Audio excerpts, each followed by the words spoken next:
He's a pioneer in healthcare here in the Bahamas and throughout the region. Our special guest, Dr. Conville Brown, will be on the Reid Factor today.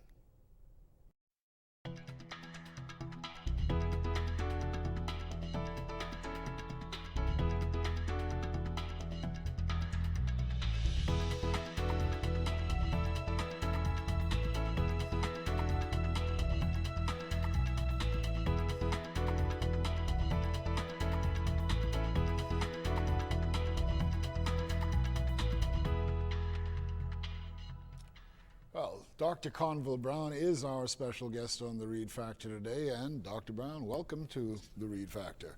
An absolute pleasure to be here, sir. An outstanding cardiologist whose contributions go way beyond the borders of the Bahamas, but deep into the region. Tell us how did it all begin? When did you first get this idea of wanting to be a medical practitioner? Well, I think that dates all the way back to my early childhood. And how early? Probably about 5 years old. Really? Yeah, about 5 years of age.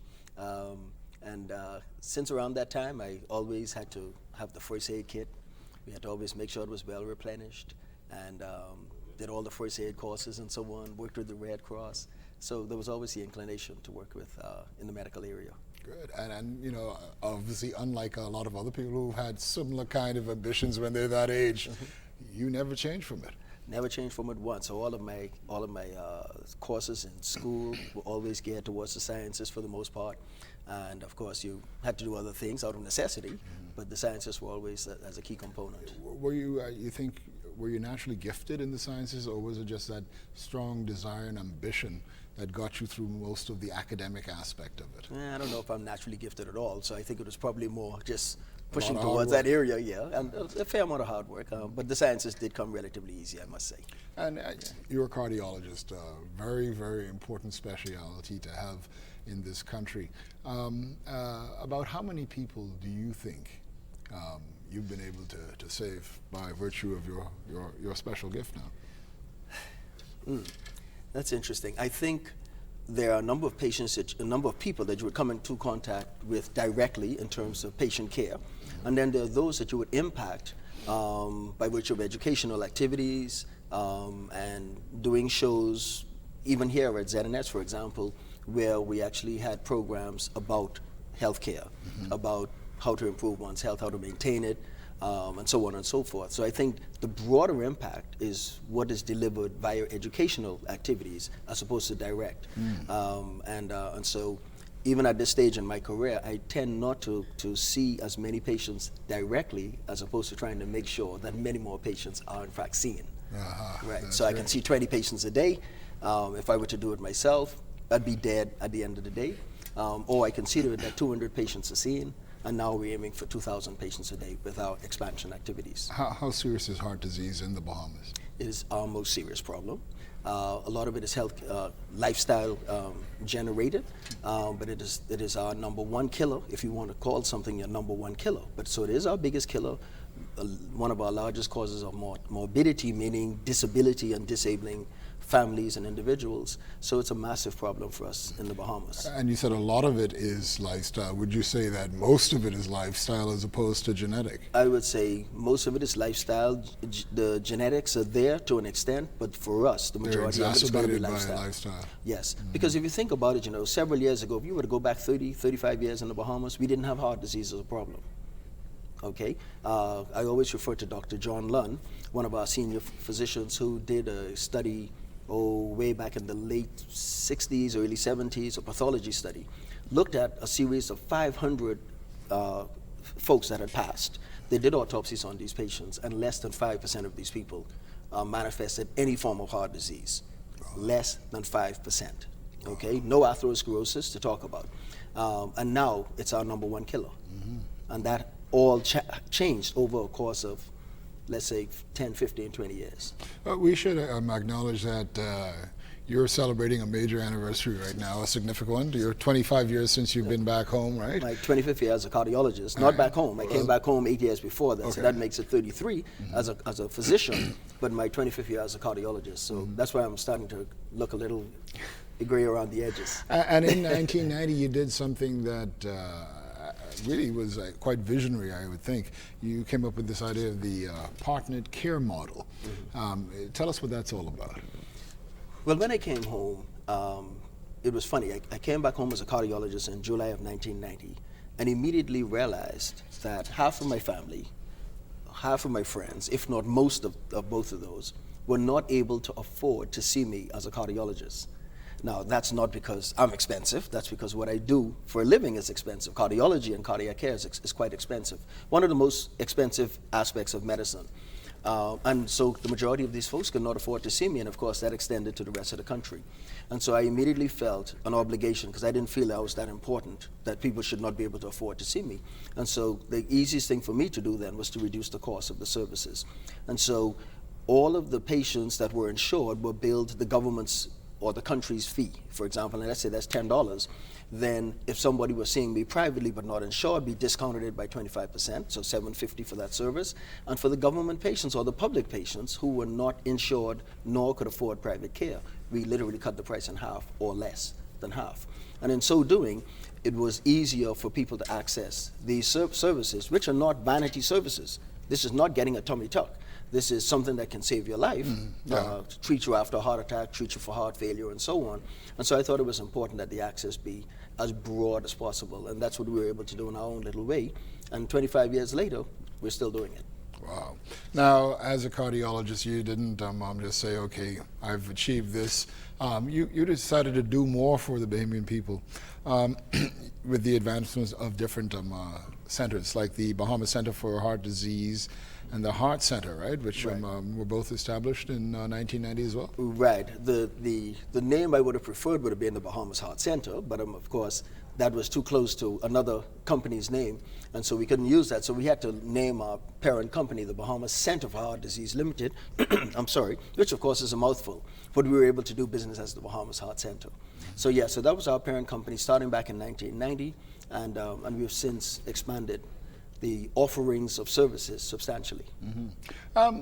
We're talking about, and obviously what you brought up before leads us to the inevitable about national health insurance, particularly since we're so close to it. But we're going to talk about that a little bit later. Okay.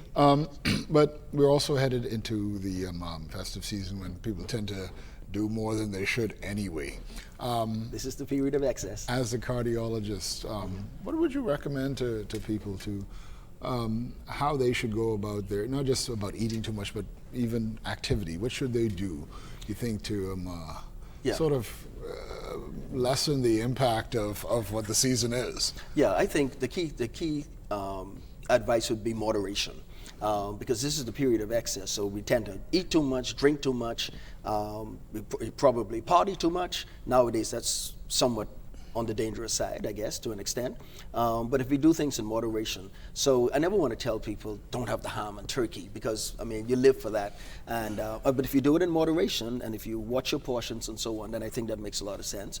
You obviously don't want to eat the fattest part of the stuff. You want to carve that off and put that onto the side. Though some people say the ham is not sweet unless you have the fat, but that's another story. So as far as alcohol is concerned, you want to make sure that for men, you want to try and keep your drinks to 2 a day. And that's a standard suggestion or recommendation for your daily activities, right? 2 drinks per day. For women, just 1. During the Christmas, you want to try and curtail that as much as possible, because the more alcohol you put in your system, the more you get intoxicated, the more you actually can have toxic effects, even on your heart, which is not the smart way to go. And of course, you really want to make sure you try and keep your activity levels up. Detail the toxic effects that alcohol can have on the heart. I mean, yeah, alcohol, there's a couple of things that alcohol can do. The alcohol can actually trigger abnormal rhythms. In fact, there's a condition that we call holiday heart syndrome, which happens after binge drinking, which of course you're going to have lots of during the Christmas season. So people go out, they drink a lot, and they come home smashed. And of course, the acute toxicity of alcohol can actually trigger an abnormal rhythm. Typically, it's atrial fibrillation, which is where the heart rhythm becomes totally chaotic, very fast. And of course, if you stay in it long enough, you run the risk of a stroke, because you can you increase your chances of forming a clot in the heart. And if you shoot it off to the brain, you get a stroke. If you shoot it off to your leg, you can lose a limb. So that's a pretty significant problem. Tends to be self-limiting, tends to resolve on its own if you do nothing. but of course that assumes you didn't have a problem before. Otherwise, it could cause you to decompensate. If you have too much alcohol on a more chronic basis, you can actually have a toxic effect on the heart muscle where you damage the heart muscle. And that's called... And that could be permanent. Oh, that That's one permanent. could be quite permanent, but also, again, if you stop your drinking, it tends to improve, Really? unless you've gone beyond the point of no return. So things are reversible in many cases. In many cases, yes. And if you, again, if you catch it early enough, and so in that case, the heart just becomes one big flabby bag of muscle that's not moving very well, and of course leads to heart failure. Mm-hmm. Now, smoking, we've known for a long time what smoking can do. What's worse, smoking or drinking? And if you do both? Well, if you do both, that's not even a double whammy, that's a triple whammy. Yeah. So doing both is not terribly smart at all. And smoking probably has more ill effects even than alcohol in terms of toxicity to the heart, to your cardiovascular system in general, your blood vessels, because what you do with smoking is you tend to increase the deposition of cholesterol in your blood vessels. So tobacco will actually increase that significantly, and that's why smokers, apart from the effects of cancer and so on, and several different forms of cancer, you can actually have increased heart attacks in patients, and that's because of the effect on the blood vessels. Because I find so interesting too, and you can explain the science and the reasons for it, the causation of it, I guess. They have all of these ads on now about how smokers, or they've got like profiling smokers, how they used to look, and now that they've got limbs that they've had to lose. And smoking does all of that, huh? Because with restriction of the vessels, huh? They've shown. I think I've seen a it. couple of the ads you're referring to. Some of them where the people can't speak very well and so on. So that would be like a patient who has had head and neck cancer, for example, and they've had to have a laryngectomy or removal of their voice box, and so now they have to talk through some other device if they're able to. So again, that points to head and neck cancers being increased in smokers. Lung cancer, people not being unable to breathe, developing obstructive airway disease, asthma, and so on, being aggravated by it. And then, of course, those where they have loss of limbs, again, that speaks to the blood vessels being damaged and blocked, even by atherosclerosis, by nicotine. Oh. Yeah, so it's not good stuff. So doing it because your peers do it, it's like doing cocaine because your peers do it. It's just not a smart idea. And so one of the questions I always ask patients when I see them in the Bahamas, because in the Bahamas we don't smoke very much, thank God, because we have all the other bad stuff. We don't smoke very much? No, we don't smoke that much. I mean, okay. Not cigarettes anyhow. Maybe they smoke other things, but okay. not cigarettes. So, and cigars are not as bad. So, but the most Bahamians who I see smoking, I tend to ask them, so when were you in the States or in Europe and so on, because it's not something that we do.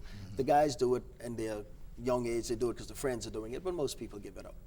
Yeah, so we don't see a lot of emphysema, for example, and chronic bronchitis in the Bahamas because we're not a heavy smoking population. Good. We're speaking with Dr. Conville Brown, and we're going to be back. We're talking about, first of all, we're acknowledging the fact that he's been a cardiologist for 25 years in this country, what he's doing here and beyond, and we're talking about some other things that are related to health as well. Stay with us.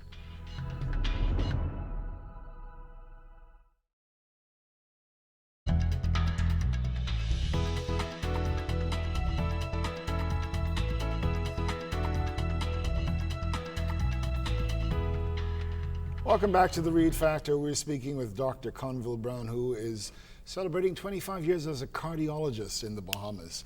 And we had said earlier in the program that you established the Bahamas Center for Heart Disease, came up with the partnered care model to help ensure that people who needed you but couldn't afford you could get to see you. But you also participated and contributed to the development of so many other entities, including the Bahamas Interventional Cardiology Center at Doctors Hospital, the Sunrise Medical Center Hospital Complex in Grand Bahama, and the Medical Pavilion, all right? Yes. Where'd you get time to do all these things?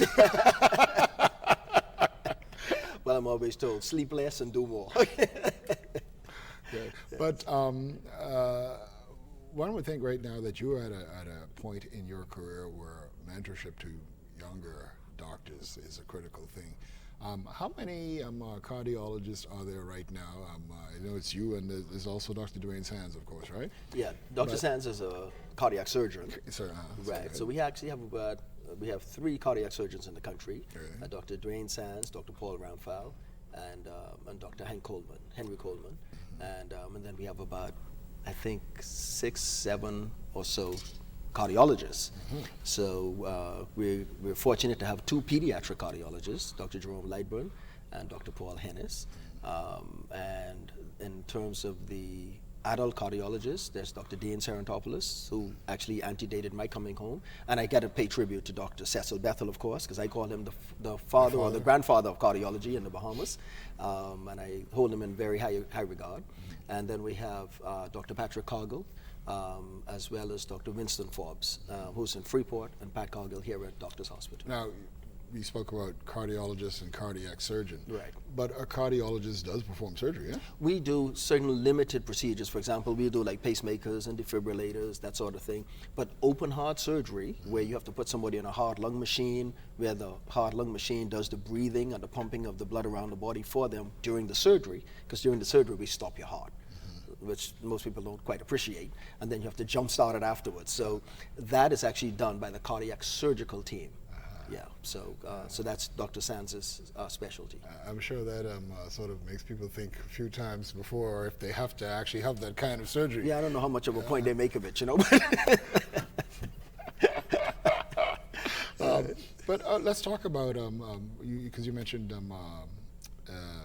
pacemakers, etc. And let's talk a little bit about how they've advanced over the years and what the procedure is like, say from when you first started. Well, when I first started, a pacemaker was probably the size, probably a little smaller than the palm of my hand. Okay, and so you could tell somebody had a pacemaker in because there was this big bulge and so on. Nowadays, they're probably a little bigger than 3/4 placed together, a little bit bigger than that. And so it's very easy now to put them in and not even know somebody has a pacemaker in unless they were to tell you. What's the procedure like, putting it in? How long does it take? You can pretty much do a whole pacemaker procedure. It's done, right. It's done under local anesthesia. We don't put you to sleep. If somebody has other issues, then maybe you have to do that. But the vast majority of patients, they can be done on an outpatient basis. They can be done under local anesthesia, which means that we will literally inject the area with something like lidocaine to numb the tissue, to allow us to make an incision, create what's called a pocket, which is where we will have the main pacemaker battery and brain of the pacemaker sit and reside underneath the skin. And then we will actually introduce the leads via one of your blood vessels, the vein, that then goes back into the heart. We have to then make sure it's lodged properly in the heart. A lot of times we use a screw-in device to screw it into the muscle so that when you move around, you don't pull it back out, because if you dislodge the lead, it ain't going to make good contact, and you therefore don't have the benefit of your pacemaker. Is the device a digital kind of thing now that you could perhaps monitor from some? Oh, they're very digital nowadays. Yes, they're very digital. So nowadays you can, a lot of times you can put a device over your pacemaker and we can read what's on it. We can tend to program from a distance and so on. So there's a lot of stuff that we can do with them now. Great. And they can also record all of your activity for a couple of years. Wow. So we can go back and see when your heart rate went up, even tell what your abnormal rhythm was at the time, so that you know how to adjust your therapy going forward. Now, before the break, we were talking about smoking and the effects it has on your body in general and on the heart. But then you also raised the issue of head and neck cancer, right? And we know that you have actually expanded your business, your medical business, into the world of cancer. How much of a connection is there between heart issues and cancer? Well, that's a very good question. The issues are more related to not so much heart and cancer as opposed to the management of cancer that can affect the heart. Okay. So, for example, certain chemotherapeutic agents, chemotherapy drugs, actually are cardiotoxic, meaning that they can damage the heart muscle. Okay, so depending on the size of the patient, you have to make sure that you gauge the dose of the chemotherapy doxorubicin and so on, to make sure that you don't damage the heart. Otherwise, you save the guy's life from the cancer and you kill him from the heart failure. That's not a smart thing, and it doesn't look well on your resume. So, so you have to, so a lot of, and this is now a very big area of the toxicity to the heart of chemotherapeutic drugs and radiation therapy for that matter. So it's not so much the heart affecting the cancer as opposed to the cancer and its treatment affecting the heart. Now, like we said, you moved into, I guess people can see it now, why it happened.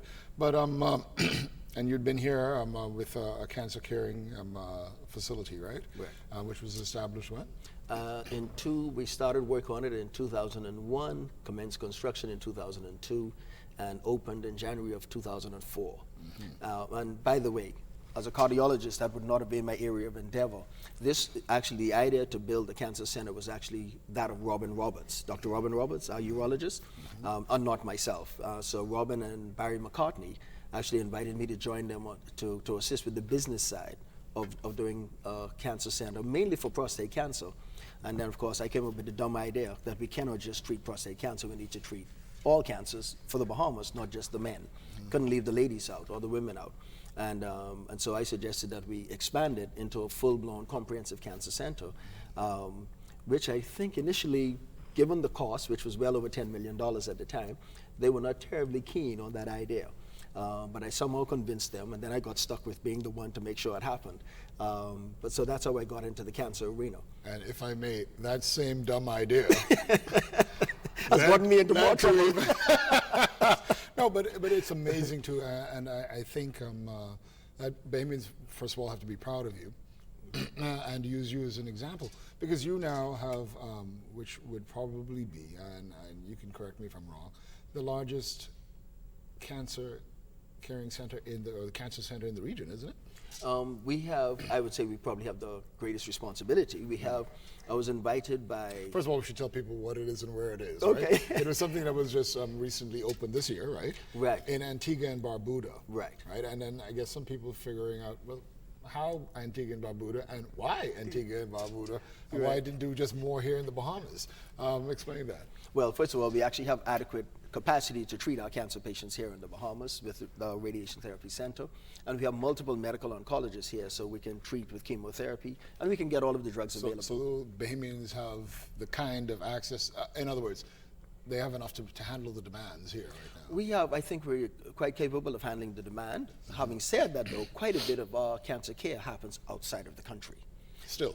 Oh, absolutely, absolutely, yes. Quite a bit still happens outside. That is what? What is that for? Just because Bahamians, is it because it's cheaper? Is it because it ain't cheaper. It isn't cheaper? No, it ain't cheaper. I think a lot of it has to do with, there's a prestige element with doing things out of the country, and it doesn't matter where you are. If you're in Cleveland, where the Cleveland Clinic is, some folks in Cleveland say, I went to Rochester, I went to the Mayo for my cardiac care or my cancer care.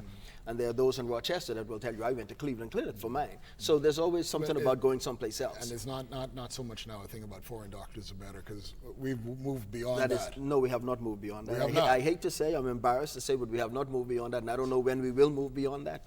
But no, in spite of our folks being trained in the US, Canada, and the UK for the main, and excel when we're in those places. Because you have to do better, really.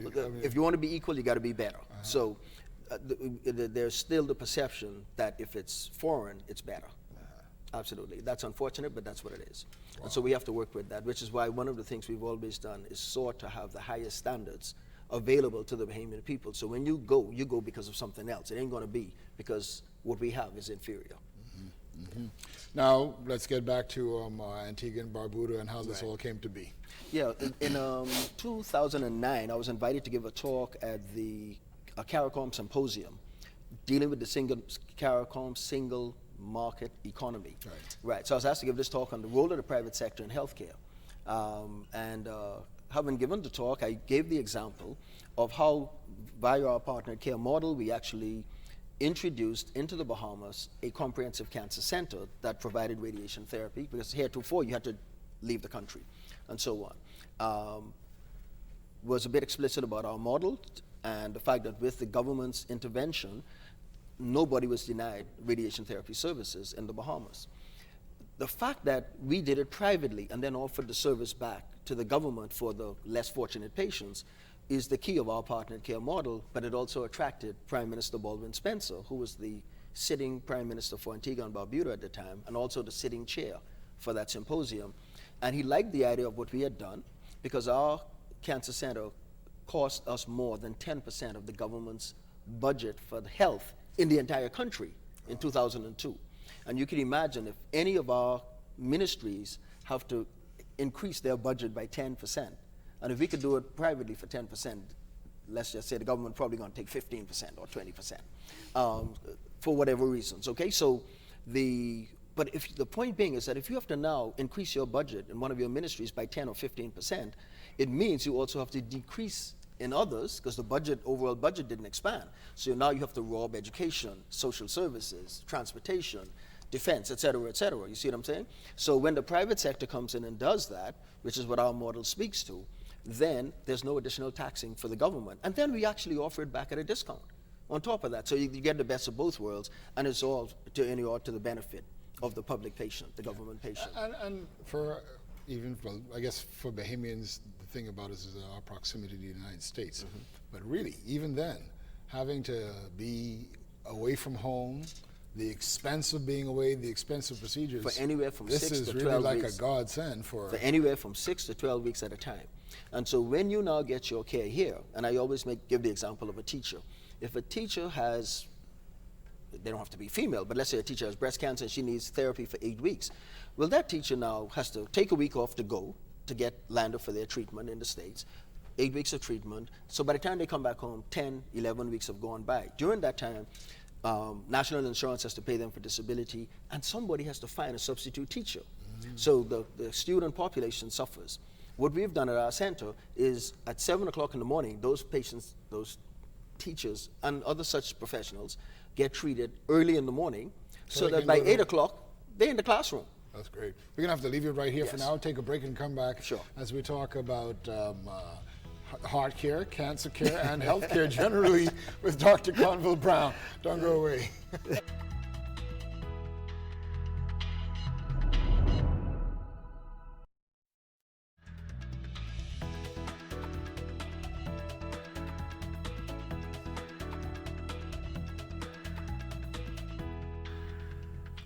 Right, we're speaking with Dr. Conville Brown, who, in addition to celebrating his 25th anniversary as a cardiologist in the country, is also moved into the business of cancer care. And just before the break, you were saying how easy it could be. You were giving an example about the benefits of actually receiving treatment here. Mm-hmm. And you use the example of a teacher. You're right. I'm saying basically if that teacher came into your facility early, then they could be back in the classroom. So it actually helps save the whole system. It saves the entire system. The students don't have to get adjusted to another teacher. The teacher doesn't have to catch back up 3 months later. I mean, they're there for the entire process. The national insurance system actually gains, they don't spend, because that teacher is now still a contributing taxpayer, I guess you want to call it, to the entire system, as opposed to receiving disability. Mm-hmm. And so I think that, apart from the fact that, which is not to be downplayed, that the person is in their environment, their spiritual environment, their family, their home. Which also helps you to recover Which helps better, in the entire process. It's very therapeutic for them, yes. Now, I know it varies, but I guess case to case, but how long on average, or what, if you can give some parameters as to like how long it could take from surgery, heart or cancer, to be back up and running, if you will? The general rule of thumb is 6 weeks. If you break your leg, it takes 6 weeks to heal. If you have heart surgery, it takes 6 weeks to mend everything. And so generally after 6 weeks, we can put you back, not necessarily at full blast, but definitely get you active back at work. Mm-hmm. It seems like that with surgeries, generally these days, the rest period is lessened greatly. Absolutely, because we're now finding ways to do things what we call minimally invasively. So instead of having to give you the big, what do they call it, Sands and those call it the zipper. From top to bottom, we can sometimes just go in through a small hole, which you call laparoscopic type of surgery. So you're disrupting less of the body in order to do the surgery. And all of those technological advancements that some people go to the United States for are all here? The vast majority of them are here, yes. And of course now we're expanded to Antigua and Barbuda. And not just Antigua and Barbuda, right? Because the Cancer Care Center for the Eastern Caribbean, which is, it's got a responsibility for what, 9 countries, people from 9 countries? For 9 countries, and yes. more than 600,000 people, residents. Yeah, about 600, 700,000 people. Explain how that's set up. When I was asked to do this by Prime Minister Spencer, and he asked mainly because, one, his government was not going to have to be responsible for building the center, so it's not out of their budget. It would have been out of the private sector's budget for the most part. And then, of course, the problem was that Antigua really only has about 80,000 people. So I said to him that, listen, sir, you know, it costs us about 12 to 15 million to do the center in the Bahamas, but we have 350,000 people, notwithstanding the fact that half of them are still in the States getting their care. So he said, but Dr. Brown, you don't quite understand. I want you to do the center in Antigua, but for the OECS, for the Organization of Eastern Caribbean States, and that's 9 countries and about 600,000 to 700,000 people. So I did some very quick mathematics and determined that 700,000 was more than 350,000. It didn't have to be Einstein for that. And I said, now we got ourselves a program we can talk about, provided that his government committed for his patients to be seen at the center, and he also got the other 8 governments to make the same commitment. The third proviso was that if they wanted to, it was optional for them to make a nominal investment in the center. You don't want the government's investment to be too large, because then they tend to, let's say, dampen down the agility of the private sector model. And so he agreed with all of those points. I presented to the heads of government on 2 separate occasions. It was widely accepted, and that's what we're doing. So we were fortunate to open in June of this year. And it was quite fortuitous that our Prime Minister, Christie, was the sitting chair for CARICOM at the time. So I invited him in January, and he was there. I think this was his last official duty as the sitting chair for CARICOM on June 26th. And then he demitted office the following week. So it worked out quite well. All of the colors at this thing were the Bahamian colors. But we don't say that. We say it was the colors of our partner care model, which are the colors of the Bahamian flag. And so the whole place was decorated in the colors of our flag, and but we never identified it as our flag, because that might offend some people. No, and of course, how is it being received? I would assume exceptionally well. Oh, exceptionally well, because there was literally there were the few itinerant doctors that would have come in and out of the country every 3 months, every 6 months, to provide some sporty services. So now, in the last 5 years, we've had an oncologist there full-time, providing chemotherapy services, and now we can provide the full bundle with radiation therapy for all 9 of the countries, and it's what we call a hub and spoke model. So the hub is Antigua, and the other 8 countries around send the patients into Antigua for radiation therapy, but we will then go to each of those countries and set up chemotherapy clinics and do medical oncology in all of the islands, so that they get, again, to keep most of their patients home. And that's the way that the government gets to save as much money as possible, because they're all developing countries. So they don't have these humongous budgets to deal with. Any idea how many people you've treated so far for the year? Yeah, well, we've treated several hundred from a chemotherapy perspective, and we're already up to over 50 patients in the radiation therapy, and that's in 4.5 months. I would think that this would be an excellent opportunity for training young surgeons as well, or young doctors, period. For example, are you connected with UE, St. George's, all those other medical schools? Not just yet. There's one medical school in Antigua itself that is reaching out and wishes for us to collaborate, and so we'll be doing that both on a research as well as an educational basis, and then most of their students actually, because they have a medical school, so they actually get their internships in the U.S. Right there. Okay. No, in the U.S. In the U.S. Yeah. Okay, great. You're also responsible for something called the Institute for Advanced Medical Procedures. You want to tell us what that's about? Yeah. I mean, it's pretty much, if it's what it says or sounds like. Go ahead. Well, what's interesting is that in the Bahamas, I think we have a very well-developed private sector for healthcare. And our public sector ain't bad, as much as the complaints that we hear. It's really not that bad, particularly when you compare it to what's available elsewhere in the Caribbean. But one of the things is that with a couple of us liking to be on the leading edge, not the bleeding edge, but the leading edge of medicine, one of the ideas that I had several years ago was that we can take technology from places like Europe, bring it into the Bahamas. It's not going to be FDA approved. It'll be CE mark approved, which is the European accreditation type of service, and offer those services to North America.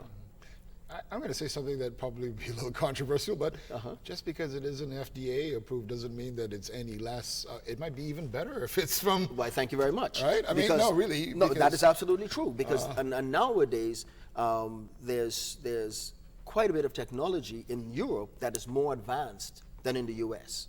Okay, so there's tons of technology on that side of the world that we can actually bring to the Bahamas, which is a non-FDA jurisdiction.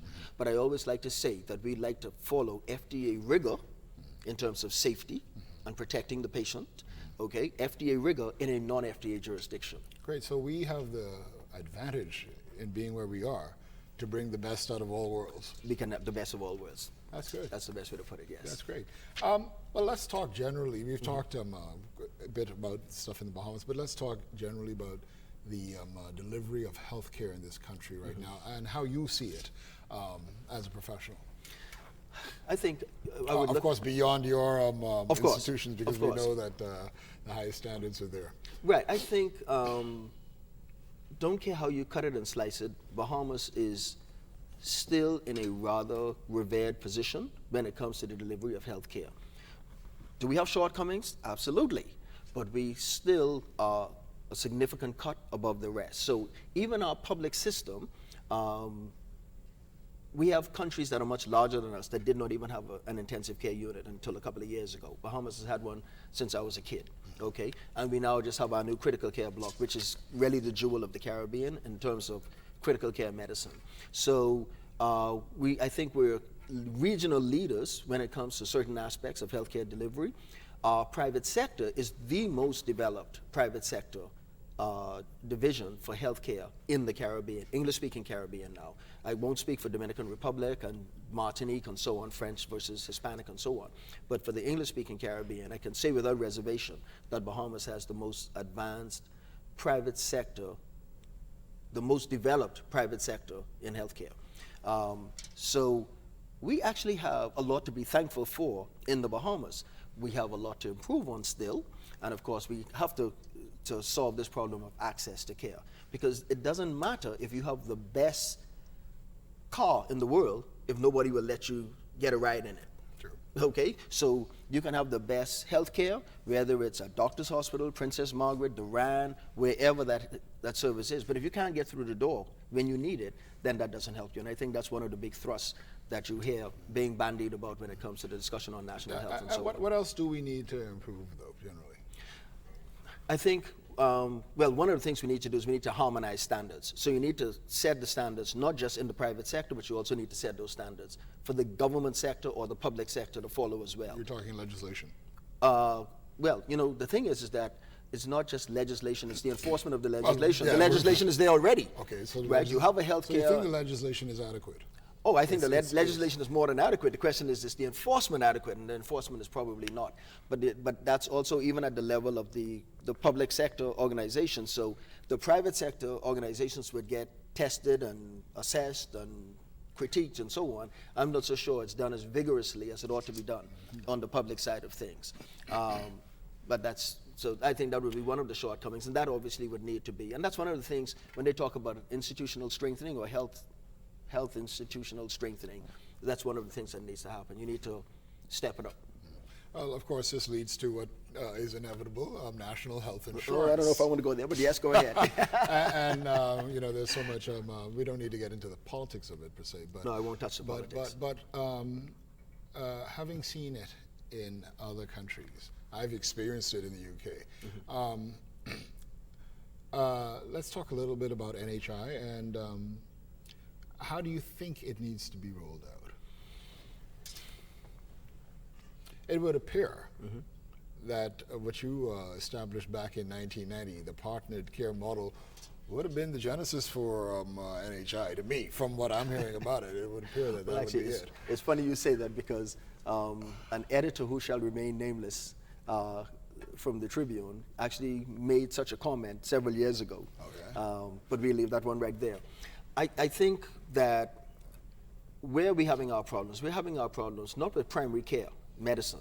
We have, again, one of the best developed primary care systems in the Caribbean as well. The Bahamas is known to have at least 125 government clinics throughout the Bahamas, Now we got 20 to 30 islands that are inhabited, but we still have 125. That's amazing. That is amazing, okay? So we have a lot of infrastructure already, and it's very expensive because we're an archipelago of islands, and we got to be replicating and duplicating and so on and so forth. But those clinics are there, and so if someone cannot afford to be flown to the city, they can still go to those clinics, and they can at least at a minimum get primary and some elements of secondary care.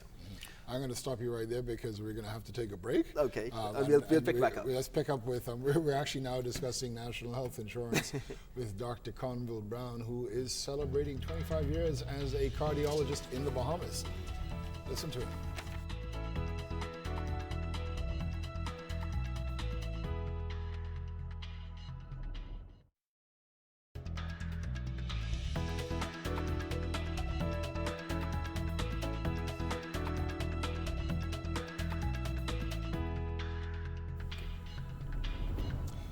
Welcome back. We're in our last segment here on the Reid Factor as we talk about healthcare, cardiology, cancer, oncology that is, with Dr. Conville Brown, who has really made his mark in all of those areas.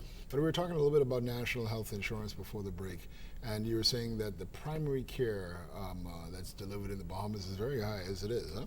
Yeah, I think, and on top of that, apart from all of the infrastructure in the government system, we have a ton. And this is why I said we have a very developed private sector. So we have a ton of general practitioners, family practitioners, and their primary goal is to deliver primary care.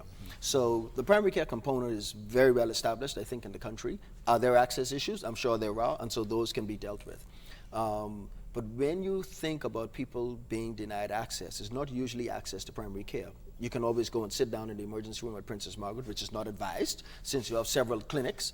Yeah. And so the distribution and the deployment and triage of the patients. People still go to the PMH when they could really just go to Flamingo Clinic or whichever one, right? Yeah, you know why? Depending on the severity of it. No, because they work 9 to 5, and so they figure at the end of the day, I'm going to go there at 10 o'clock in the night after I've done the homework and all that sort of stuff, whatever their reasoning is.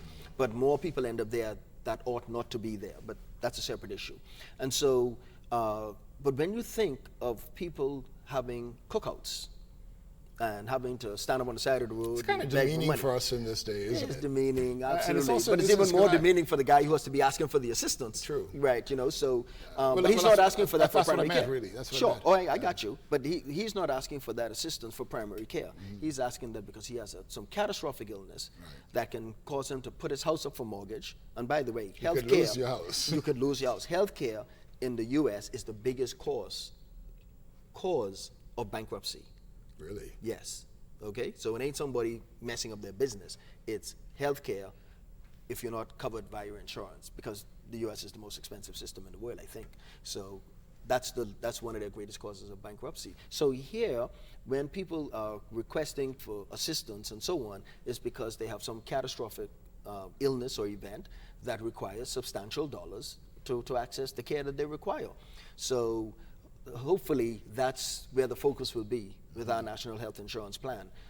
Do you need primary care? Absolutely, because the better your primary care, the less you need those high-level secondary, tertiary, and quaternary level services, open heart surgery and so on. You don't need open heart surgery for bypass surgery if your lifestyle and so on and your preventative aspects of medicine are adequately in place so that you reduce the incidence of these problems. Part of this too is really just going to the doctor early, isn't it? I mean, regularly, I should say. Yes, regularly for your preventative maintenance, your preventative checkups. Yes. I may have to have you on again, doctor, because you know, I've heard.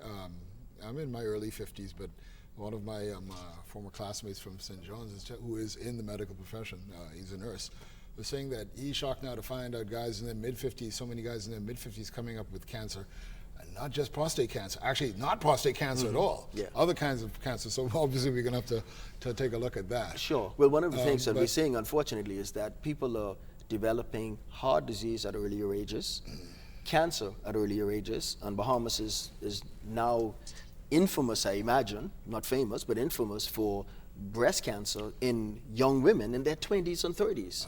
So you're having premature breast cancer, which is quite aggressive, actually. First described at the University of Miami, and a number of our physicians here, Turnquest, Curling, Lunn, have been very much involved in that research, and have gotten the country on the map. Not a good map to be on, but it's on the map nonetheless. But you're heading towards Right. trying to find. And that has a genetic element to it, so I'm not so sure what you could have done about it. But of course, you still need to be able to screen the people appropriately to make sure that you can treat early, detect early, treat early, cure early, as opposed to dealing with the ravages later.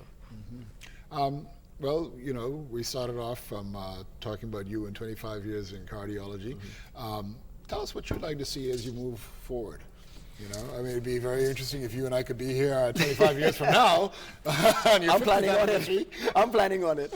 You know, I think when I first came back home, I'll go back to when I first came back home. I came back home in 1982, ran off and did my subspecialty training, came back in 1990.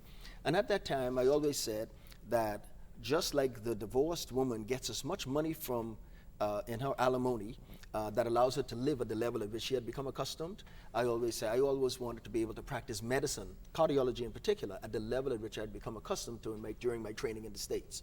And in our developing countries, that means that we have to do a lot more personally in investing in our own healthcare systems and not leave everything up to the government, because in developing countries, the government cannot afford to do everything. The government in the States can't afford to do everything. So in a developing country, forget it, okay? So I think we need to take more of an active role, not just in our personal health, but also as professionals in the delivery of healthcare. I am pleased that having done a little bit in the Bahamas, that we were then able to do a little bit in Turks and Caicos, and we actually provide their radiation therapy service for Turks and Caicos, and we were doing medical oncology for them, and we're supposed to expand our cardiac service, which we've done for the past 25 years in great part as well. And now down south in the Caribbean, Eastern Caribbean, taking care of 9 countries. So I'm actually responsible for over 1 million people right now when it comes to some of these cardiac and cancer services. It's an awesome responsibility. It is, yeah, and that's what's getting my hair gray, and it's falling off. So I'm soon going to be bald like you, right? But what I would like to see is more efforts being made to improve access for everybody, so that we could all get the care that we deserve, and whether it's via national health, whether it's via professionals putting systems in place that work for their own environments. But I think we have to aim for healthcare for all. I think that's just got to be the message going forward. But most importantly, we have to educate ourselves and make sure that we learn first and foremost how to take care of our health ourselves. The responsibility is ours, not the government's, not your doctor, not your ma, not your pa. Okay, it's your responsibility to take care of your health, do the right thing, educate yourself so you know what the right thing is, and then execute. By and large, as a people, we're getting better, but we don't really take it as seriously as we should. Oh, nobody does. Very few people do. I shouldn't say nobody does. Very few people do. But we still have to be encouraged, and that message should not change. Getting back to men less so than women. I mean, I know a lot of women, the first thing they find, they're going to go to the doctor. And men pride themselves on. Men are going to have to really hurt before they. Oh, yeah. You know, by the time the fellow walks to the door, you know he got a problem. And that's unfortunate, because we pride ourselves, we as in men, sometimes pride ourselves on, boy, I know when last I've been to the doctor. Duh. I mean, that's not terribly smart. So by the time you see them with their prostate cancer and so on, it's metastatic already. Yeah.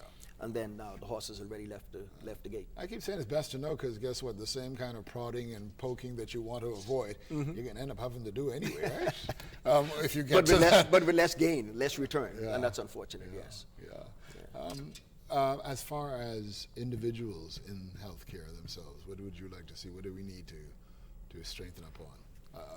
Fellow doctors, nurses. You mean in the Bahamas? Yeah. I think we're a young country, 41 years now. So we're 42, young, 42. So we're a young country, and I think we've made tremendous strides in our past 40 plus years. But as a young developing country, we're not always going to have all of the resources in-house and in-country that will allow us to advance, that will not even allow us to take care of our own people as well as we would like. And so, and I say that to say that we sometimes have to reach outside and bring in expertise and capacity until we have established adequate local capacity. And sometimes establishing local capacity, you need to bring it in. So for example, when we did the Cancer Center, we started out with about 20 20 employees total. You know how many were Bahamian? Probably 5. Good guess. 3. Me, as one of the principals and the CEO of the company, the receptionist, and our administrator. Wow. 17 out of 20 were from outside of the country, from everywhere, from Australia, England, Canada, the States, Transylvania. I didn't even know a place truly existed called Transylvania till our physicist was hired from Transylvania. You know Dracula's place, hometown? Course, yeah, yes. Yeah. So, and in Antigua, we've replicated the exact same thing. Because you can't go to Antigua and expect to find an astronaut if you don't have a space program. So likewise, you're not going to find a radiation therapist if you don't have a radiation program. So we expect those things to change as time goes on over the next 10, 15, 20 years. But initially, you just don't have that capacity. Does that mean you don't need to treat cancer? Hell no. So you need to then bring in the expertise where you can and develop because I think the key still is in developing local capacity for our countries. And that's the only way developing countries will develop from developing countries towards developed countries. Absolutely. You have to expand your local capacity. Good. Well, I'm going to ask you one more time, since it is Christmas time, to give some words of advice to, as you did at the beginning, to our fellow Bahamians out there. Well, I would say enjoy yourselves, have fun, but do it in moderation, okay? And if you can sneak some exercise in there at the same time, then do that, but don't overeat, don't overdrink, and be careful, be safe, and make sure, give thanks to where thanks is deserved. Yeah, that's with the Almighty, so make sure you pay attention to the message of Christmas. I'm sure you're very thankful for 25 years and all of the wonderful things you've been every able day, to do. Every day and several times a day. Yeah. It's not about me, it's about the big chief. Yeah. God bless you, man. All right, All the thank you best. very Thanks much. for being on the Reid Factor. No, thank you very much for having me. Okay. Really appreciate it. Great.